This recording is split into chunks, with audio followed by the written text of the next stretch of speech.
नमस्कार विद्यार्थी मित्रांनो. तर पुन्हा एकदा आपल्या सर्वांचं हार्दिक स्वागत. मित्रांनो, आपण आज अगदी तुम्हाला स्लाइड पण दिसत असेल, लास्ट अटेम्प्ट. आता हा लास्ट अटेम्प्ट म्हणून 2024च्या राज्यसेवा पूर्व परीक्षेबद्दल आपण खरं तर पाहतोय. हा लास्ट अटेम्प्ट खरं तर अनेक अर्थाने लास्ट अटेम्प्ट असणार आहे. राज्यसेवा असो किंवा कुठल्याही प्रकारची परीक्षा असो, प्रत्येक विद्यार्थी हा तयारी करत असतो की हा माझा शेवटचा अटेम्प्ट आहे किंवा हा माझा शेवटचा अटेम्प्ट असला पाहिजे. त्या अर्थानेही हा लास्ट अटेम्प्ट आहे. क्रमांक 2, यावर्षी आपल्याला माहिती आहे राज्यसेवेची ही परीक्षा खऱ्या अर्थाने ऑब्जेक्टिव्ह पॅटर्न मधली शेवटची परीक्षा असणार आहे, म्हणून सुद्धा हा लास्ट अटेम्प्ट आहे. तिसरा, बरेचसे विद्यार्थी असे असतात किंवा आहेत की ज्यांचं आता वय हे संपत आलेलं आहे आणि म्हणून आता माझे अटेम्प्ट संपतील, माझे वय संपेल, त्या अर्थाने सुद्धा हा तुमचा लास्ट अटेम्प्ट आहे. आणि त्याचबरोबर मानसशास्त्र म्हणतं की प्रत्येक गोष्टीकडे जर आपल्याला काही मिळवायचं असेल तर त्याकडे आपण लास्ट अटेम्प्ट म्हणूनच पाहिलं पाहिजे आणि म्हणून सुद्धा हा आपला लास्ट अटेम्प्ट आहे. मित्रांनो, 2024ची राज्यसेवा ही खऱ्या अर्थाने अशा अनेक दिशांनी किंवा अशा अनेक बाजूंनी, अशा डायमेन्शन्सनी आपण जर पाहिली तर ती लास्ट अटेम्प्ट आहे. आणि ह्या लास्ट अटेम्प्ट मध्ये आपल्याला तिथे निश्चितपणे यश मिळवायचं आहे. आणि हे यश मिळवण्याकरिता आपल्याला नक्की काय आणि कशा पद्धतीने करावं लागेल काम, काय बाबी टाळाव्या लागतील, काय करावं लागेल, मित्रांनो, ह्या सर्वच बाबी आपण ह्या ठिकाणी पाहणार आहोत. तेव्हा सुरुवात करूयात या लास्ट अटेम्प्टच्या विजयाच्या चर्चेला. ओके, आता हा जो विजय आहे तो मिळवण्या अगोदर काही विद्यार्थी हे एक वाक्य सातत्याने बोलतायत आणि ते म्हणजे, सर हा नुसता लास्ट अटेम्प्ट नाहीये, तर ही डू ऑर डायची सिच्युएशन सुद्धा आहे. डू ऑर डायची सिच्युएशन म्हणजे काय? सर करा किंवा मरा. पण खरंच आहे का हो? खरंच हे करा किंवा मराची सिच्युएशन आहे का? नाही, म्हणजे नाही. कारण मित्रांनो, जेव्हा करा आणि मरा अशा पद्धतीने हे वाक्य, मान्य महात्मा गांधीजींनी त्यावेळेस तो संदेश दिला लोकांना आणि लोकांनी शेवटचा निकराचा प्रयत्न केला, भारताला स्वातंत्र्य मिळालं. पण जर तुम्ही खऱ्या अर्थाने इतिहासाचं अवलोकन केलं, इतिहासाचं सूक्ष्म परीक्षण केलं, तर केवळ तो डू ऑर डायचा नारा दिला म्हणून त्या ठिकाणी भारताला यश मिळालं असं बिलकुल नाहीये. कारण त्याच्या अगोदर गांधीजींनी जे काही सविनय कायदेभंग असेल, त्याच्या अगोदर असहकार आंदोलन असेल, त्याच्या अगोदर अनगिनत पद्धतीने अनेक सत्याग्रह असतील आणि त्याच्याच पॅरलली या भारतामध्ये कित्येक क्रांतिकारकांनी स्वतःचं बलिदान दिलेलं असेल, कित्येक कामगारांनी आणि शेतकऱ्यांनी एकत्र येऊन आंदोलनं केलेली असतील. 1920च्या अगोदर 1905 पर्यंत जहालवाद्यांनी रस्त्यावरती उतरून पहिल्यांदाच ब्रिटिशांच्या विरोधात नारा दिलेला असेल आणि 1905च्या अगोदर 1885 पर्यंत ज्या काही मवाळवादी नेत्यांनी पत्रांच्या माध्यमातून का असेना पण ब्रिटिशांवरती दबाव आणलेला असेल आणि त्याच्याही अगोदर अनेक आदिवासी आणि अनेक शेतकऱ्यांनी जे उठाव केलेले असतील आणि त्याच बरोबरीने या सततच्या प्रयत्नामुळे ते यश मिळालेलं होतं. ते डू ऑर डाय मुळे फक्त मिळालेलं नव्हतं, हेही तेवढंच खरं आहे. पण आपण जेव्हा याचा प्रॅक्टिकली विचार करू तर मित्रांनो, डू ऑर डाय हे खरं तर फार नकारात्मक जातं. कारण विद्यार्थ्यांवर याच्यामुळे मात्र प्रचंड मोठ्या प्रमाणात ताणच येतो. Do or die, sir do or die आहे. नाही अरे म्हणजे काय? पण नाही डू ऑर डाय आहे यावर्षी. हो असं आहे. म्हणजे होतं काय बघा, 10वीची मुलं असतात, तुम्हाला माहिती आहे, इयत्ता 9वी पर्यंत घरामध्ये अत्यंत सर्वसाधारण असं वातावरण असतं. खूप चांगल्या पद्धतीने खेळीमेळीचं काही तिथे वेगळं काही नसतं. पण जसं पोरगं 10वीला गेलं की पहिल्यांदा बिहेवियर बदलतं आई वडिलांचं बदलतं, ते बदलतं, नातेवाईकांचं पण बदलतं. अहो येणार जाणारा प्रत्येक जण, अरे 10वीचं वर्ष इकडे काय करतोय, जा बरं बस अभ्यासाला. अहो एवढंच काय, म्हणजे ते सकाळ ते वॉचमन जे असते खाली ते सुद्धा, अरे कुठे खेळतो, 10वीचं वर्ष आहे, जा की अभ्यास कर जा. भाजीवाली काकू, अरे बाळा 10वीचं वर्ष इकडे कुठे आला भाजी घ्यायला. अरे म्हणजे भाजीवाला, दुकानवाला, वॉचमन काका, घरातले नातेवाईक सगळेच 10वीचं वर्ष आहे, 10वीचं वर्ष आहे, 10वीचं वर्ष आहे, आणि त्याला अशा पद्धतीने गांगारून सोडतात ना, ते पोरग इतकं टेन्शन खाली जातं की अरे नाही, 10वीचं वर्ष आहे, जेवायला पाहिजे का 10वीचं वर्ष, झोपायला पाहिजे का 10वीचं वर्ष आहे, हसलं पाहिजे का 10वीचं वर्ष आहे. अरे किती म्हणजे त्याला परफॉर्मन्स देण्याचं इतकं प्रचंड बर्डन त्याच्यावर दिलं जातं की त्याच्यामुळे त्याच्याकडून परफॉर्मन्स नाही, उलट त्याच्याकडून कुठल्याही पद्धतीने परफॉर्मन्सच होत नाही. आणि म्हणून मित्रांनो, डू ऑर डाय का? नाही, डेफिनेटली डाय तर नाहीच हो. या स्पर्धा परीक्षेमध्ये आपण डाय साठी आलेलो नाहीये, हे लक्षात घ्या. आपल्याला काय आहे, फक्त डूच आहे. मी करणार आणि मी करून दाखवणार, आपल्याला तेच करायचं आहे. आणि हा सकारात्मक आणि हा अत्यंत सकारात्मक ऊर्जेचा जो काही मंत्र आहे किंवा तो जो काही भाग आहे तो आपण सदैव कॅरी करणं हेच गरजेचं आहे, हेच गरजेचं आहे. मी तुम्हाला उदाहरण मित्रांनो, होतं काय, विद्यार्थी बऱ्याच वेळेस येतात बघा, बरेच विद्यार्थी येतात, परीक्षा झाल्यानंतर येतात, पण अगोदर फार कमी. ओके, परीक्षा झाली, रिझल्ट लागला की असं होतं की आता सर गेला, हा अटेम्प्ट पण गेला, प्रिलिम्स निघाली नाही, काय करणार, प्रिलिम्स निघाली म्हणजे नाही असं तर काय, खूप मेहनत केली पण नाही निघाली, म्हणजे काय, पण नक्की काय चुकलं असं तुला वाटतं? ते कळत नाही म्हणून तर तुमच्याकडे आलो, तर तुमच्याकडे कशाला आलो असतो मी? अच्छा बरं, मग तू हे हे हे गोष्टी केल्या होतास का? अहो सगळं केलं होतं. म्हणजे काय, म्हणजे बघा, एक कॉमन गायडन्स असतं. लोक ना एक कॉमन गायडन्स सांगतात. इव्हन आता सुद्धा बघितलं असेल तुम्ही, शेवटचा अटेम्प्ट आहे, यशस्वी व्हायचंय तर हे करा, यशस्वी व्हायचंय तर ते करा, हे प्रत्येक जण सांगतो. अगदी सिनियर सांगतात, जे कोणी मातब्बर मुरब्बी शिक्षक आहेत तेही सांगतात. काय सांगतात ते? आणि मी विद्यार्थ्यांना विचारलं ना की परीक्षा नापास झाल्यावरती सुद्धा तू हे केलं होतंस का, तर तो हेच सांगतो की हा, हे सगळं केलं होतं. काय असतं ते बघा, हे बघा, हा इथे विद्यार्थी तो असा, आणि हे प्रत्येकाकडून येणारं मार्गदर्शन, हा, आणि त्याच्यामध्ये तो असा बुजलेला लाजलेला. काय असतं हे? अभ्यास करा रे, अभ्यास केला होतास का रे, पास झाला नाहीस तू, अभ्यास केला होतास का, हा तो केला होता ना. यशस्वी होण्यासाठी काय करा रे, हे करा रे. नापास झाल्यावरती हे केलं होतंस का रे, हो केलं होतं रे. हे कॉमन गायडन्स असतं. काय, अभ्यास करा रे, भरपूर मेहनत घ्या रे, भरपूर टेस्ट सोडवा रे, या ट्रिक्स वापरा रे, सगळ्यात म्हणजे मोबाईल चुलीत घाला रे, आमच्या नोट्स वापरा रे. मला सांगा, यातली एक तरी गोष्ट आहे का की जी तुम्हाला माहित नाही? यशस्वी होण्यासाठी जे सांगितलं जातं, जे कॉमन गायडन्स केलं जातं, यातली एक तरी गोष्ट ही तुम्हाला माहित नाही का? सांगा. माहिती आहे ना, हे सगळं माहिती आहे ना, मग तरी सुद्धा तरी सुद्धा अपयश का? काय येतं अपयश? हे सगळं माहिती आहे तुम्हाला. बरं, अजून एक वास्तव काय, अरे PYQ अनालिसिस खूप चांगलं करा, पण त्याला पहिला प्रश्न पडतो की सर हे जे म्हणतात ना PYQ अनालिसिस करा, पण करायचं कसं? आम्ही तर केलं होतं तरी नापास झालो, अजून कसलं करू आता? उलट करू पुस्तक का मी उलटा होऊ का काय, आलवा पालता कसं करू, कसं हो हे सांगा. बर, आणखी भरपूर रिव्हिजन करा, सर हे पण केलं होतं तरी नापास झालोय, भरपूर रिव्हिजन केल्या तरी नापास झालोय.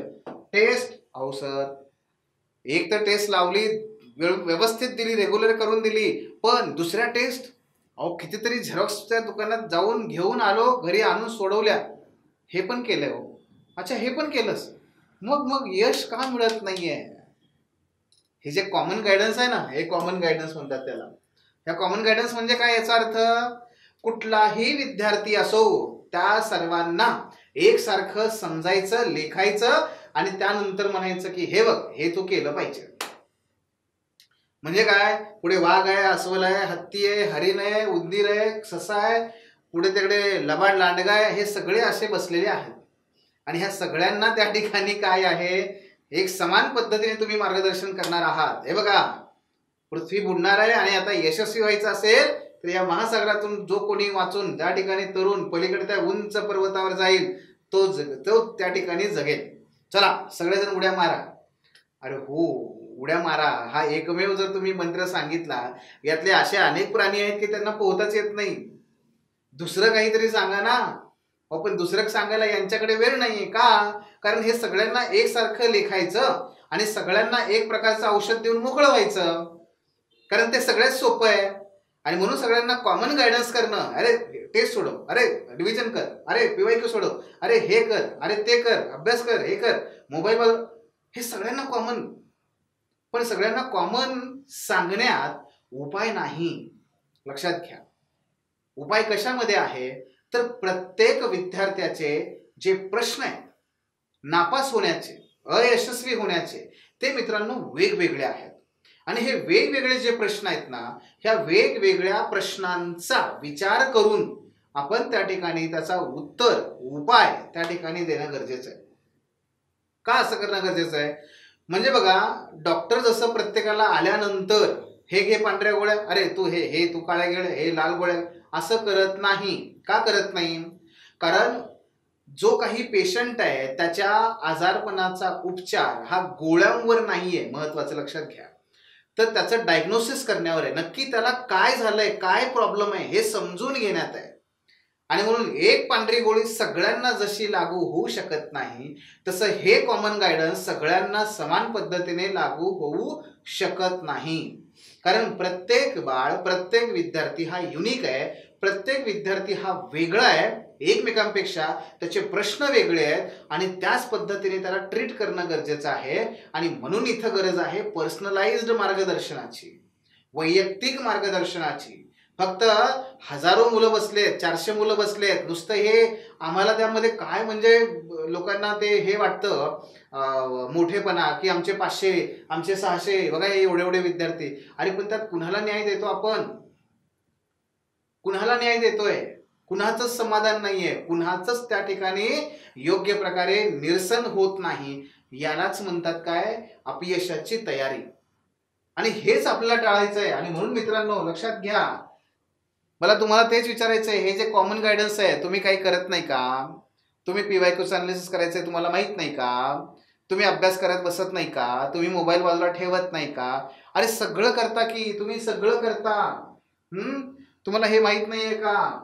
माहितीये ना? पण तरी सुद्धा मग हे असं का अपयश येतं आपल्याला? तरी सुद्धा अपयश का येतं?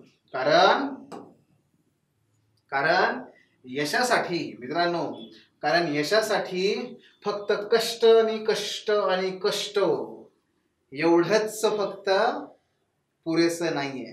एवढंच पुरेसं नाहीये. याच्यासाठी महत्वाचं आहे मानसिक कणखरता, स्वतःचं सतत मूल्यमापन, सतत योग्य मार्गदर्शन आणि सतत कोणीतरी पुश करणारा पाहिजे. मित्रांनो लक्षात घ्या, पुण्यासारख्या प्रदेशामध्येच नव्हे तर आज महाराष्ट्रातल्या प्रत्येक जिल्ह्यांच्या ठिकाणी अभ्यासिका आहेत का नाही? आहेत. या अभ्यासिकेमध्ये तुम्ही बघा, एक सर्टन क्राऊड आहेत, विद्यार्थी आहेत, जे दररोज सकाळी 6-7 येऊन बसतात अभ्यासाला आणि दिवसभर अभ्यास करतात, रात्रभर बसतात, 11-12 वाजेपर्यंत बसतात. मित्रांनो तुम्ही कधीही जा, तुम्हाला हे विद्यार्थी त्याच बेंचवर तिथे बसलेले अभ्यास करत असताना दिसतील. पण तुम्ही जाऊन त्यांना विचारा, तुम्ही विचारा त्यांना, दादा अरे किती वर्षांपासून अभ्यास करतोयस, असं विचारा. म्हणजे काय करतंय ते तुम्हाला मुस्काडीत देते. असं नाही विचारायचं. काय करायचं, त्याला जायचं आणि त्याला म्हणायचं, दादा अरे मी नवीन आहे पण अभ्यास कसा करू काही कळत नाही रे. मग ते म्हणतंय नाही अरे मला वेळ नाही रे बाबा, तू जा तिकडे, नंतर भेट मला, जा. मग 5 वाजता त्याला म्हणायचं चल येतो काही चहा प्यायला. चहा असं एक हे मादक द्रव्य आहे की भले त्या ठिकाणी नाही म्हणत नाही. मग चहाला घेऊन जा. चहाला घेऊन गेला की मग त्याला हळूच माहिती काढा आणि मग तुम्हाला कळेल की तो दादा किंवा ती ताई हे खरं तर दादा ताई नसून ते अण्णा, मामा, काका, आजी, आजोबा इथपर्यंतच्या वयाचे असतात. इतकी वर्ष त्यांनी मेहनत केलेली असते पण तरीही अपयशी असतात. मग तुम्ही तर मागच्या अनेक दिवसांपासून त्याला बघताय की तो सतत सकाळी 7 येतोय, रात्री 11 जातोय, सतत हे तुम्ही बघितलंय, तुमच्या डोळ्याने बघितलंय. पण तरी सुद्धा हा अनेक वर्ष तिथेच बसून आहे, तिथेच अभ्यास करतोय, यश का मिळत नाहीये? कारण मित्रांनो जर लक्षात घ्या, फक्त कष्ट आणि कष्ट आणि कष्ट हेच यशाचं गमक असतं तर तो विद्यार्थी तेव्हाच यशस्वी व्हायला पाहिजे होता, कारण तो खरंच खूप मेहनत घेतोय. पण मित्रांनो कष्ट हे अत्यंत महत्वाचे आहेत पण ते पुरेसे नाहीये. कारण यश फक्त त्याच्यावर अवलंबून नाहीये, यश कष्टाबरोबरच अवलंबून आहे तुमच्या मानसिक कणखरतेवर. तुम्ही क्रिकेटचा गेम घ्या, टेनिसचा गेम घ्या, कुठलाही ऑलिम्पिकचा गेम घ्या, मित्रांनो सगळं यश जे आहे ते ह्या इथे आहे. तुम्ही काय ठरवता, तुम्ही कसं त्या परिस्थितीमध्ये टिकून राहता, त्याच्यावर तुमचं यश डिपेंड आहे. त्याच्यावरतीच महाराष्ट्रातल्या, भारतातल्या, जगातल्या अशा कित्येक लढाया काढून बघा. या लढाया सैनिकांच्या जोरावर नाहीये, तर बुद्धीच्या जोरावरती लढलेल्या आहेत आणि ज्या जिंकलेल्या आहेत. मग तो रॉबर्ट क्लाइव्हने 1757 मध्ये त्या प्लासीच्या लढाईमध्ये भारतीयांना हरवलं. मुठभर सैनिक आहेत आणि इकडे प्रचंड मोठं सैनिक आहे. हरवलं कशा जोरावरती? बुद्धीच्या जोरावरती. त्या कष्टाच्या नाही, त्या कणखरतेच्या, मानसिक कणखरतेच्या जोरावरती. मित्रांनो हे सगळ्यात महत्वाचं आहे. आणि ही मानसिक कणखरता या परीक्षेमध्ये मुलांची राहत नाही. पहिली 1-2 महिने करतात, प्रयत्न करत राहतात. परीक्षा जसजसे जवळ यायला लागते प्रचंड टेन्शन घेतात. हे टेन्शन दूर करणं फार गरजेचं आहे, पण ते त्यांना करता येत नाही. ते करून घ्यावं लागतं. कुणाकडून? मेंटॉर कडून करून घ्यावं लागतं.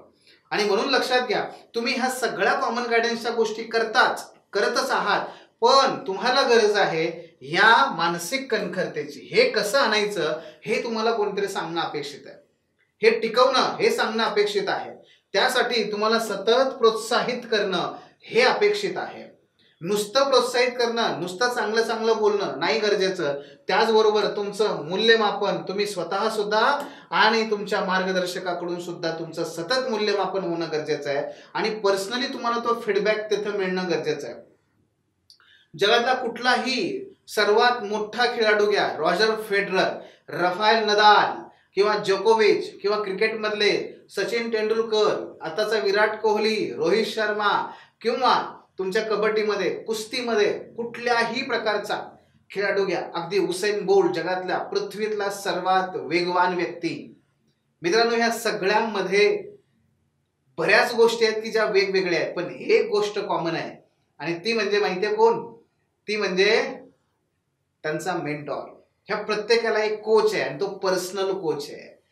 एक कोच त्या ठिकाणी 11 जणांना देतो ट्रेनिंग या क्रिकेटमध्ये, पण तरी सुद्धा हे खेळाडू पुन्हा स्वतःचे स्वतंत्र कोच त्या ठिकाणी ठेवतात, त्यांचं मार्गदर्शन घेतात आणि त्यातूनच त्यांना कळतं की अरे मी फटका मारताना काय होतंय, हा एल्बो थोडासा वर जातोय, तो खाली असायला पाहिजे. अरे मी सिक्सर मारायचा प्रयत्न करतोय तेव्हा नेहमी माझी कॅच आउट झालेली आहे, कारण माझा पाय हा थोडासा किंचितसा मागे राहतोय, अजून पुढे यायला पाहिजे. मित्रांनो हे पर्सनल त्या ठिकाणी गोष्टी झाल्या पाहिजेत. अदरवाईज या शेवटच्या प्रयत्नामध्ये सुद्धा कॉमन गायडन्स घेऊन कॉमन मॅन सारखंच त्या ठिकाणी आपण पुन्हा अपयशाला जाणार हे निश्चित आहे. आणि म्हणून पर्सनल त्या ठिकाणी गोष्टी पाहिजेत, पर्सनल गोष्टी पाहिजेत. या पर्सनल गोष्टीमध्ये लक्ष घालून आपल्याला उपाय शोधणं गरजेचं आहे.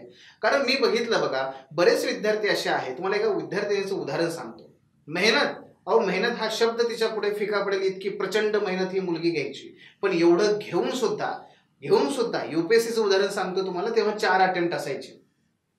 एवढी प्रचंड मेहनत घेऊन सुद्धा तिला शेवटच्या अटेम्प्टला सुद्धा प्रिलिम निघाली नाही.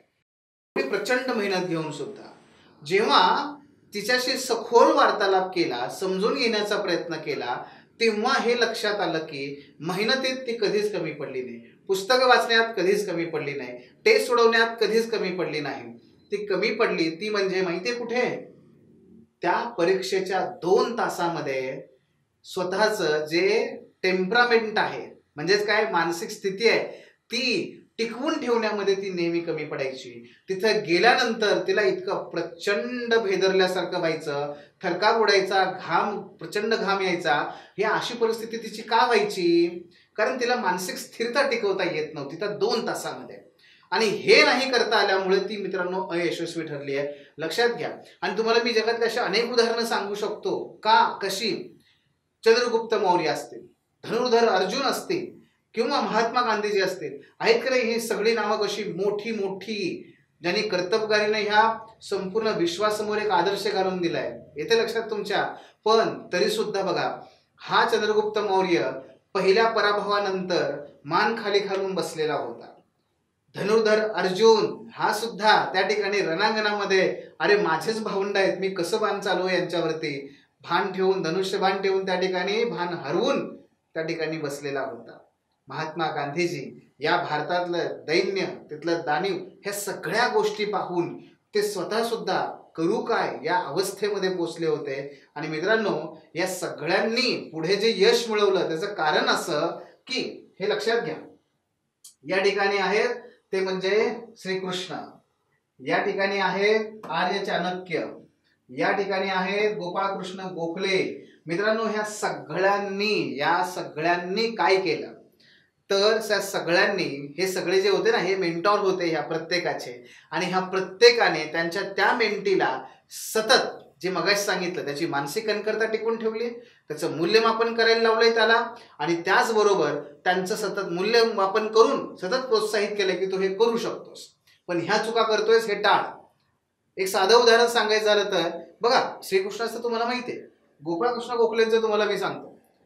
जेव्हा गांधीजी भारतामध्ये आल्यानंतर इतकं प्रचंड बेदरलेले, कारण प्रत्येकजण म्हणतोय आमच्याकडे या, आमच्याकडे या, आमच्याकडे, कारण गांधीजी तिकडे दक्षिण आफ्रिकेमध्ये खूप चांगलं नाव कमवून आले होते हो, पण आले भारतात आल्यानंतर मात्र इथला प्रश्न वेगळा आहे. प्रचंड लोकसंख्या, प्रचंड विविधता, प्रचंड भाषा, वेगवेगळे प्रश्न, करायचं काय, काय करायचं. आणि ह्या अशा परिस्थितीमध्ये इतका यशस्वी माणूस सुद्धा भेदरलेल्या अवस्थेत. आणि जेव्हा ते पुण्याच्या फर्ग्युसन कॉलेजच्या मैदानावरती गोखले यांना भेटतात, तिथे गोखले त्यांना सांगतात की गांधीजी, अहो घाबरता कशाला, खूप चांगलं काम करून आलाय तुम्ही, तुमच्यात आहे क्षमता, फक्त एक चूक करू नका, ती म्हणजे पहिली चूक करू नका, लगेचच आपलं राजकारण सुरू करू नका, लगेचच राजकीय कार्यक्रमांना सुरुवात करू नका. गोखले म्हणतायत दुसरी चूक करू नका, ती म्हणजे भारताला गृहीत धरू नका, भारत तुम्हाला जसा वाटतोय तसा नाहीये, त्याला गृहीत धरू नका. आणि तिसरं ते म्हणजे, तिथे तुम्ही लढाई जिंकलीत, निश्चितपणे कौतुक आहे तुमचं, पण तिथली लढाई सोपी होती, कारण मुठभर भारतीयांना एकत्र करून तुम्ही त्यांचा हक्क त्यांना मिळवून दिला. इथे मुठभर नाही आहेत, इथे अनेक जाती धर्मामध्ये विभागलेले ही लोक आहेत. आणि गांधीजी, तुम्हाला जर इथे कारकीर्द सुरू करायची असेल, एक सल्ला ऐका, तो म्हणजे हा भारत पहा, हा भारत समजून घ्या, आणि ह्या भारताच्या समजून घेण्यासाठी भारताला इथे प्रवास करा, भारत दर्शन घ्या, भारताचं दर्शन घ्या, लोकांचं दर्शन घ्या. मित्रांनो, हा एक अत्यंत साधा परंतु अत्यंत महत्वाचा मुद्दा त्यांना सांगितला. आणि मग सुरू झाले गांधी पर्वाची, गांधी आंदोलनाची, जन आंदोलनाची. गांधी पुढचं 1.5 वर्ष त्या ठिकाणी सतत प्रवासावर होते, आणि ते सतत आपल्या मेंटरच्या कनेक्टमध्ये होते, आणि तिथून ते सतत मार्गदर्शन घेत होते. अशा पद्धतीने बघा, गांधीजींनी भारत पाहिला, भारत समजून घेतला, सतत मार्गदर्शन घेतलं, आणि पुढचा इतिहास आपल्याला माहिती आहे. मित्रांनो, अशाच पद्धतीने आपल्याला या यशाची परंपरा जर टिकवून ठेवायची असेल तर काय करावं लागेल, काय करावं लागेल, जे कॉमन नाहीये अशा काही अनकॉमन गोष्टी मी तुम्हाला सांगतो. सगळ्यात पहिलं डेडलाईन ठरवाव्या लागतील.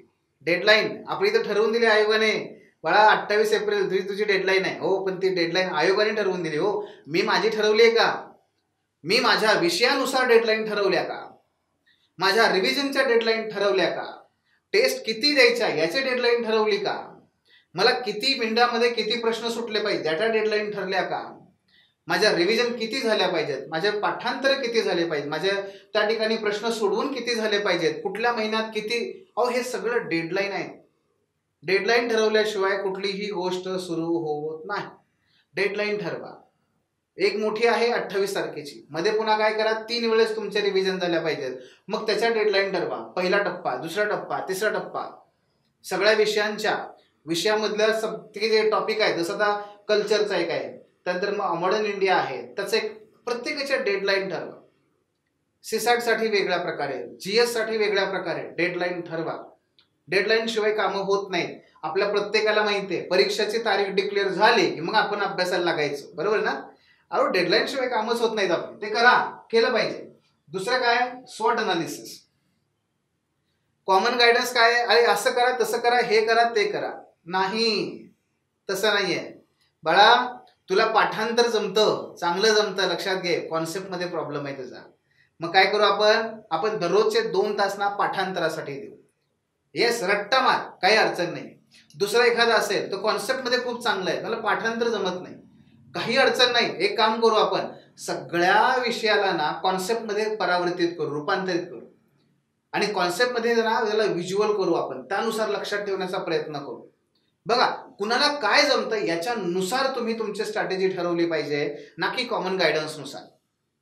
अभ्यास करा रे म्हणलं की झालं. अरे अभ्यास तर सगळे करतायत, पण यशस्वी का होत नाहीत ना? त्याचं कारण ती आहे. मी ते सांगतो तुम्हाला. पहिलं डेडलाईन. दुसरं, स्वतःला समजून घ्या, परीक्षेला समजून घ्या, स्वतःची बलस्थानं ओळखा, स्वतःची काय लक्षात घ्या ना. काय काय होतं, मुलं येतात आणि म्हणतात सर अहो तर इकॉनॉमिक्स काहीच जमत नाहीये, जमत नाही हो ते इकॉनॉमिक्स, मला नाही जमणार, काय करू मला कळत नाहीये. माझा प्रश्न असतो की सोड की, नाही जमत नाही इकॉनॉमिक्स, सोडून दे की. होय, असं कसं म्हणताय तुम्ही सोडून दे? हो, नाही जमत तर नाही जमत, सोडून दिला. पण तो इकॉनॉमिक्स जमत नाही म्हणून तू पुढचे 2 महिने त्याच्या मागे घालणार का? मग काय होणार आहे? मग अयशस्वीच होणार आहे. पण तो म्हणतो मग सर इकॉनॉमिक्स सोडलं तर मी यशस्वी होईन का? का नाही होणार? किती कट ऑफ लागतो? गेल्या वर्षी 106चा कट ऑफ आहे. त्याच्या पुढे आणखी पकड. तुला किती पाहिजेत? 120 पाहिजेत. किती विषयात? आपल्याकडे 7 विषय आहेत. 7 विषयापैकी तुझे बलस्थानं कुठले आहेत ओळख.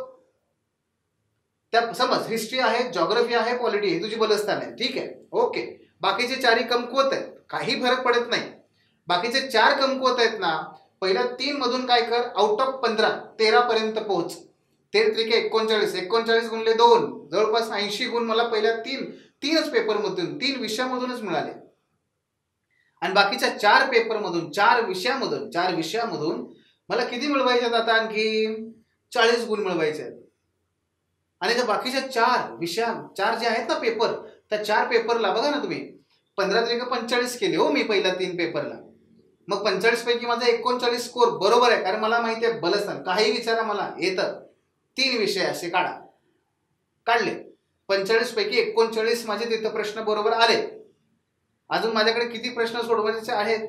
55 प्रश्न आहेत. मला अजून किती त्यातले बरोबर आले पाहिजेत? 20 बरोबर आले पाहिजेत.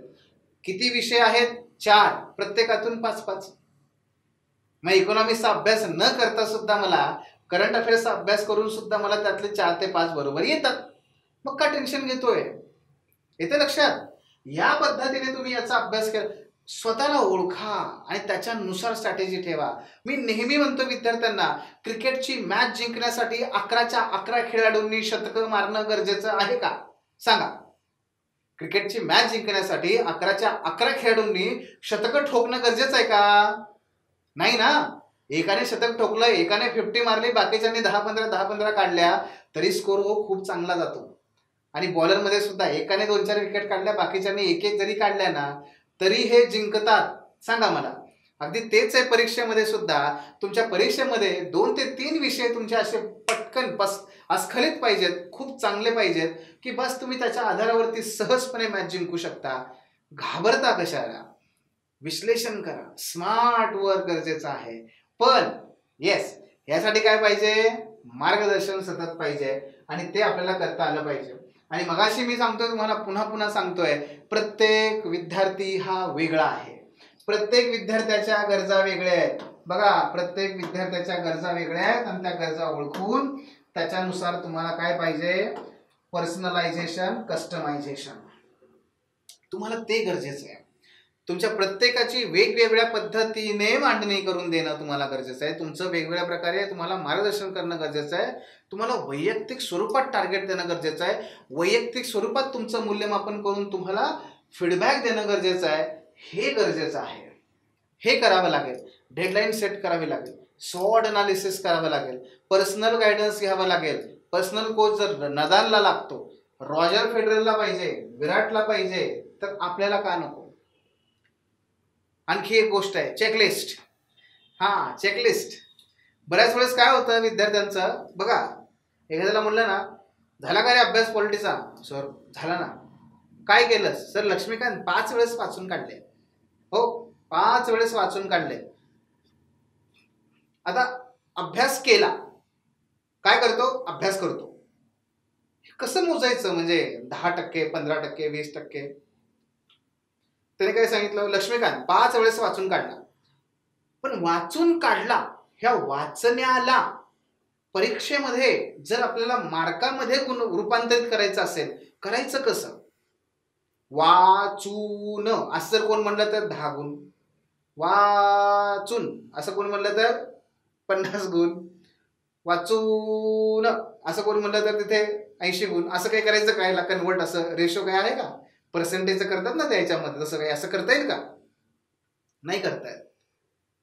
खूप अभ्यास केला होता सर पण नापास झालो, लय वाचलं होतं पण नापास झालो, याला काही अर्थ नाहीये. मुलं 5-5, 6-6 वर्षानंतर सुद्धा काय म्हणतात, काय करतो, मी एमपीएससी करतो. काय करतो, मी एमपीएससी करतो. अरे काय करतो, ओ मी एमपीएससी करतो. आता एमपीएससी करतो म्हणजे काय, ही भाजी करतो, भाकऱ्या करतो, मी काहीतरी इथे इकडे टोपली उचलतो, काय करतो, काय ह्याला काही अर्थ नाहीये. सगळ्या गोष्टी ह्या आपल्या कशा पाहिजेत, ह्या क्वांटिटेटिव्ह संख्येमध्ये पाहिजेत. उदाहरणार्थ हा जो म्हणतो ना 5 वेळेस मी लक्ष्मीकांत असं पालतं घालून आता ते हे केलंय, ह्याला जर विचारलं सांग बरं मला किती पानं आहेत लक्ष्मीकांतच्या पुस्तकात, पुस्तकाचं असतील एक 600 650 असतील. बरं जाऊ दे, सोडून दे, चॅप्टर किती आहेत मला सांग. 40 ते 42 चॅप्टर काहीतरी आहेत. हो बर, टॉपिक किती आहेत तुला सिलेबस मध्ये, सर असं काहीतरी असेल. बर सगळं सोड, पॉलिटीमधून तुला मार्क किती पाडायचे, सर तसं काही ठरलं नाहीये पण चांगलेच पाडायचे, चांगले भरपूर याला काही अर्थ नाहीये. चेकलिस्ट पाहिजे, लिहून पाहिजे, दिवसानुसार टार्गेट फिक्स पाहिजे, मार्क संख्येतच पाहिजेत, काय मिळवायचंय काय करायचंय संख्येतच पाहिजे. तर का होतं माहितीये का, तर होतं असं, ते मोजता येतं, आणि जे मोजता येतं ते सुधारता येतं. सगळ्यात मोठी चूक करतात आमचे विद्यार्थी हीच, जे मोजता येतं ते सुधारता येतं, पण आम्ही मोजण्यासारख्या गोष्टी करतच नाही, आम्ही फक्त अभ्यास करतो. अरे पण अभ्यास, रात्री बसा रात्री आणि करा दिवसभराचं मूल्यमापन. आज काय काय केलं, किती गोष्टी करायच्या होत्या, चेकलिस्ट असेल तर हे सगळं करता येतं. उदाहरणार्थ समजा आज मला 10 टॉपिक करायचे होते, रात्री झोपायच्या अगोदर मी वही काढली आणि बसलो, 10 टॉपिक किती झाले, अरे 6 टॉपिक झाले की रे, आणि 4 नाही झाले. मग का नाही झाले, कारण लिही. 6 झाले ना, पण का झाले, अरे हो चांगले झाले, पण 60% अभ्यास झाला. कळलं का नाही तुला, हे कळलं का नाही की किती टक्के अभ्यास झालाय.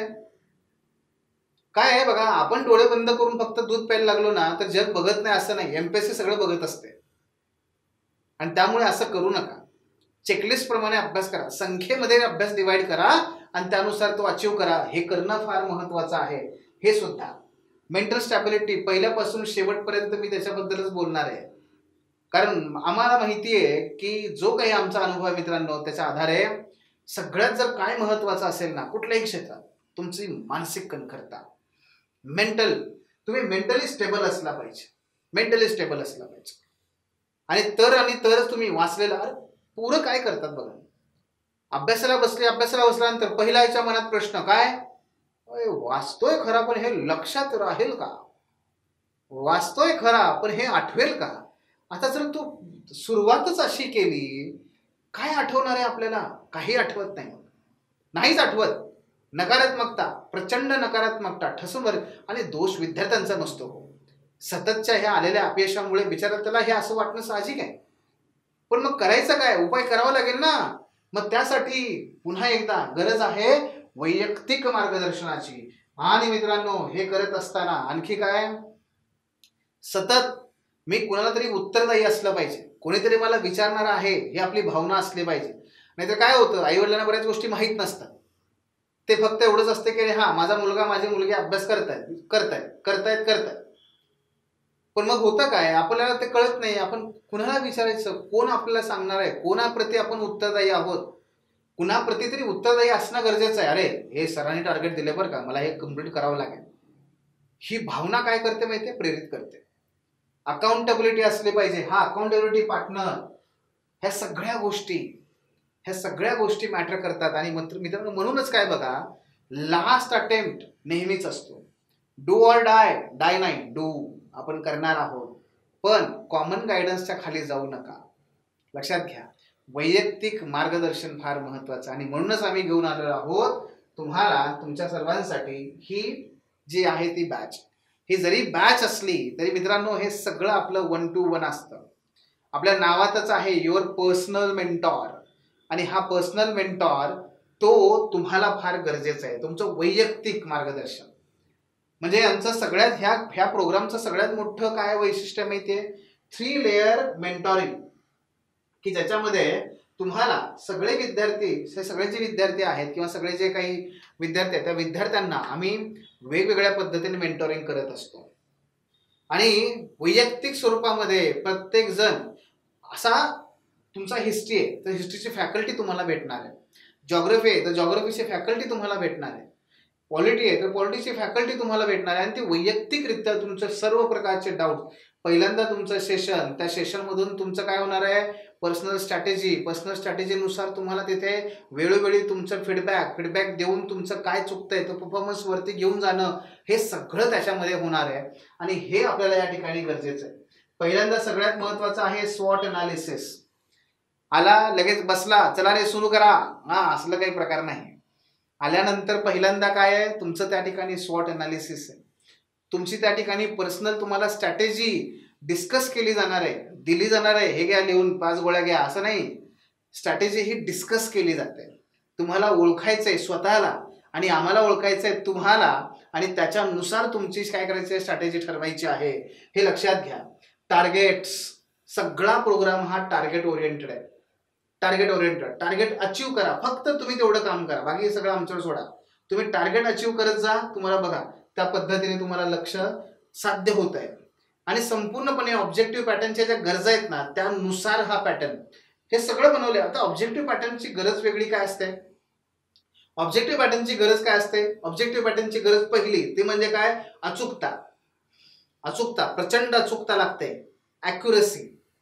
का, कारण पर्याय तिथे समोर आहेत, मला उत्तर आठवायचं नाहीये, मला पर्याय उत्तर समोरच आहे माझ्या, फक्त मला काय करायचंय ते अचूकतेने त्याला मला टिक करायचंय, अचूकतेने त्याची निवड करायची, मला हे करायचं. ह्या प्रकारे अशा अनेक गरजा आहेत ऑब्जेक्टिव्ह परीक्षेच्या, मी आता नाही सांगू शकणार वेळेअभावी, पण ह्या बऱ्याच गरजा आहेत ज्या विद्यार्थ्यांच्या आम्ही पूर्ण करतो. आणि अभ्यासक्रमातले जे घटकनिहाय, उपघटकनिहाय प्रश्नांचा ऑनलाईन सराव किती हो, 2,500 MCQचा त्या ठिकाणी सराव करून घेतला जाणार आहे वेगवेगळ्या टेस्ट सिरीजच्या माध्यमातून सतत.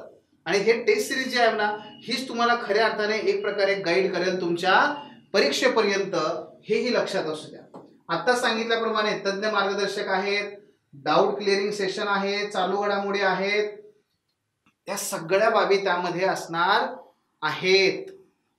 मित्रांनो, हेच मी सांगेन बघा, की या परीक्षेमध्ये आपल्याला जर यश मिळवायचं असेल तर आपल्याला सगळ्यात जास्त गरज कशाची असते, तर ती म्हणजे तुमचा कान पकडून पिळून त्यानुसार जिथे चुकतंय ते सांगणारा, आणि त्याचबरोबर पाठीवर थाप मारून अगदी बरोबर करतोयस गड्या, चल पुढं असं म्हणणारा त्या ठिकाणी आपल्या सोबत पाहिजे, सदैव सोबत पाहिजे. आणि मग बघा, तुम्ही तिथे डेफिनेटली यशाला गवसणी घालता. हे यश हे काही फार अवघड गोष्ट नाहीये, फक्त काय करायचंय, मी नेहमी विद्यार्थ्यांना सांगतो, यशस्वी विद्यार्थी आणि अयशस्वी विद्यार्थी याच्यात काय फरक आहे, तर तो फरक म्हणजे यशस्वी विद्यार्थी सुद्धा चुका करतात, अयशस्वी विद्यार्थी सुद्धा चुका करतात. फक्त यशस्वी विद्यार्थी चुका कमी प्रमाणात करतो तुलनेने अयशस्वी विद्यार्थ्यांच्या. आणि म्हणून अयशस्वी विद्यार्थ्यांचं प्रमाण चुका करण्याचं हे जास्त असतं. आपल्याला फक्त काय करायचे, तर चुका कमी करायच्या आहेत, पण चुका कमी तेव्हाच करता येतील जेव्हा त्या कळतील तेव्हाच. आणि म्हणून लक्षात घ्या, या पद्धतीने जर आपण गेलो तर डेफिनेटली आपल्याला यश हे निश्चितपणे मिळू शकतं. आणि या परीक्षेमध्ये, कारण मेन्स मध्ये तुम्हाला अडचण नाहीये, लक्षात घ्या, मेन्स ही तुमचीच आहे, कारण 8 महिने तुमच्याकडे मेन्सला, प्रिलिम्ससाठी आपल्याकडे तेवढा वेळ नाहीये. हे दुसरं, मेन्स पेक्षा प्रिलिम का डिफिकल्ट आहे हेच दुसरं कारण सांगतोय तुम्हाला. आणि ते म्हणजे मित्रांनो, मेन्स मध्ये पेपर पहिल्यामध्ये परफॉर्मन्स आपला कमी आला, दुसऱ्यात वाढवता येईल, पहिल्या दुसऱ्यामध्ये कमी आला, तिसऱ्या चौथ्यामध्ये वाढवता येईल, अहो इंग्लिश मराठीमध्ये वाढवता येईल. तिथे ना तुम्हाला खूप साऱ्या पॉसिबिलिटीज आहेत, कुठे कमी पडला तर कुठे वाढवता येईल, कुठे कमी पडला तर कुठे वाढवता येईल. प्रिलिम मध्ये असं नाहीये. पेपर दुसरा CSAT त्याचं काही ग्राह्य पकडत नाहीत. राहिला एकच पेपर प्रिलिम्स, अवघे 100 प्रश्न. संधीच नाहीये. आणि म्हणून मित्रांनो लक्षात घ्या, जर टफेस्ट नट काय असेल, the most toughest nut to crack, तर ती असते प्रिलिम्स. आणि बघा तुमच्या अवतीभोवती तुमच्या सिनियर्सकडे तुम्हाला कळेल, बहुतांशी मुलांना प्रिलिम्सच निघत नाही. अख्ख्या स्पर्धा परीक्षेच्या या संपूर्ण आयुष्यामध्ये पोरांना एक मेन सुद्धा देता येत नाही. आणि म्हणून मित्रांनो, या सगळ्या खोगीर भरतीचा, या सगळ्या कॉमन गायडन्सचा जर हिस्सा व्हायचा नसेल तर लक्षात घ्या, आपल्याला यशस्वी व्हावं लागेल. आणि जी काही 8 महिन्याची जर संधी पुढे मिळणार आहे आपल्याला मेन्सची, तर त्याचा फायदा उचलायचा असेल तर आपल्याला ह्या परीक्षेमध्ये यशस्वी व्हावंच लागेल. आणि आपण ते होऊ शकतो. फक्त गरज आहे सातत्याची, संयमाची, सरावाची आणि सकारात्मकतेची. आणि ह्या सगळ्या गोष्टी शक्य आहेत जर आपल्यासोबत सदैव कोणीतरी असेल, आणि तो म्हणजे मेंटॉर. आणि मित्रांनो, म्हणून ह्या परीक्षेमध्ये किंवा ह्या प्रोग्राममध्ये आपण काय करतोय, तुम्हाला तुमच्या टेस्ट सिरीज असेल, तुम्हाला तिथे जे वेगवेगळ्या प्रकारचे लेक्चर्स असतील, हे सगळं अवेलेबल आहे. लक्षात घ्या, याच्यामध्ये काही अडचण नाही आहे. अमर्यादित वॉच टाईम आहे, बघायचं तेवढं बघा, काही अडचण नाही आहे. कारण आम्हाला माहिती आहे तुम्ही काय उगीच बघत बसणार नाही. फार आवडलं, लय भारी बोलतायत राव हे सर, हे फार बघा, असं कोणी करत नाही. कळलं नाही तर पोरं बघतात. कशात मर्यादा, ते आम्ही 3 टाइम देऊ, आम्ही 5 टाइम देऊ, असलं काही नाही. अमर्याद त्या ठिकाणी वॉच टाईम आहे, अमर्याद त्या ठिकाणी फॅकल्टी सपोर्ट आहे, अमर्याद स्वरूपात. कारण आम्हाला माहिती आहे ना, तुम्हालाच मर्यादा आहेत. आम्ही किती अमर्याद म्हणलं तरी तुम्हाला मर्यादा आहेत. मग आम्ही का बंधनं टाकायची? बिलकुल नाही. आणि मित्रांनो, म्हणून जर लक्षात घ्या, ह्या परीक्षेमध्ये यशस्वी व्हायचं असेल तर आपल्याला या पद्धतीने या सगळ्या व्यूहरचनेची आखणी केली पाहिजे. निश्चितपणे तुम्ही ते कराल आणि याच्यामध्ये तुम्हाला नक्की फायदा होईल. पुन्हा एकदा, जर तुम्हाला कुठल्याही प्रकारची अडचण आली, कुठल्याही प्रकारची शंका असेल तर आमच्याशी संपर्क साधा. आपल्या या फोन नंबर्स तुमच्याकडे आहेत, टेलिग्रामचे चॅनल आहे, तुम्ही नक्की संपर्क साधा. आम्ही तुम्हाला आमच्या सर्वतोपरी त्या ठिकाणी तुम्हाला मदत करू. आणि ही जी आपली बॅच आहे, बॅच हा शब्द का वापरतोय, कारण मुलांना कळत नाही कोहर्ट वगैरे. तर ही जी बॅच आहे यामध्ये निश्चितपणे तुम्हाला ह्या प्रोग्रामचा फायदा होईल आणि तुम्ही यशस्वी व्हाल. तुमच्या यशामध्ये खारीचा वाटा उचलायला आम्हाला नक्की आवडेल. पुन्हा एकदा सर्वांना शुभेच्छा, भरपूर शुभेच्छा. आणि मेहनत करा, अभ्यास करा, पण यशस्वी होण्यासाठी करा. धन्यवाद. The officer, your personal mentor चॅनलच्या नवनवीन अपडेट्ससाठी चॅनलला लाईक, सबस्क्राईब आणि शेअर करा. थँक्यू.